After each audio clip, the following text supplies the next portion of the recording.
নিচে যে ভিডিওটা চলছে সেটা হচ্ছে আমাদের সবার পরিচিত স্প্ল্যানেটের বিধান মার্কেট, মানে ময়দান মার্কেট বলে আমরা অনেকে জানি।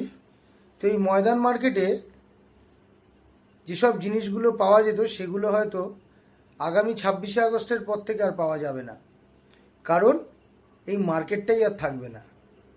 এই মার্কেটেও সব জায়গার মতো পড়ে গেছে নোটিশ, যার জন্য সেখানকার মানুষজনদের খালি করে দিতে হবে সেই মার্কেট। এইখান থেকে প্রতিটা গরিব থেকে বড়লোক মানুষ প্রচুর কম পয়সায় খেলার জিনিস থেকে শুরু করে বিভিন্ন খেলার জার্সি প্যান্ট থেকে শুরু করে সব কিছু কেনাকাটি করত। হয়তো জানি অনেকের ক্ষমতা আছে যে ব্র্যান্ডেড জায়গা থেকে ব্র্যান্ডেড জিনিস কিনে পড়ার, কিন্তু সেটা সবার ক্ষমতা হয় না।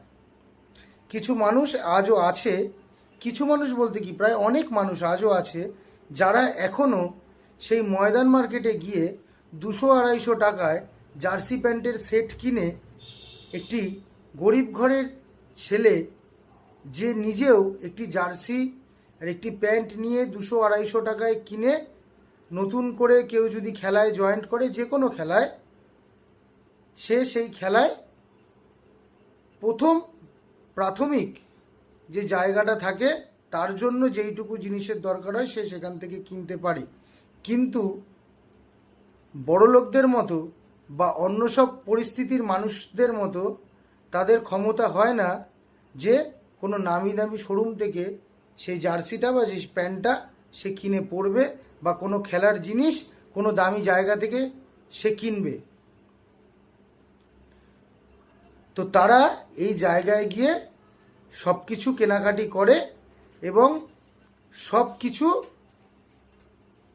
এখান থেকেই নিয়ে গিয়ে বাকি মানুষজনদেরকেও দেয়, বা এই জায়গাটিকে কেন্দ্র করে অনেকে ব্যবসাও করে।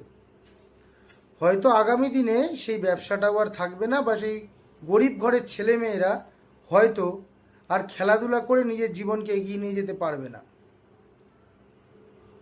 তো কবে ফিরবে এইগুলো, সেগুলো হয়তো জানা নেই, কিন্তু আশা করছি এই জিনিসগুলো যেন খুব তাড়াতাড়ি ফিরে আসে, তাতে সব পরিস্থিতির মানুষই উপভোগ করতে পারবে। সব গরিব ঘরের বাচ্চারাই খেলাধুলা করতে পারবে, বা যে কোনো মানুষ এই মার্কেট থেকে কম দামে এইসব জিনিসগুলো কিনে নিয়ে গিয়ে বাইরে বিক্রি করে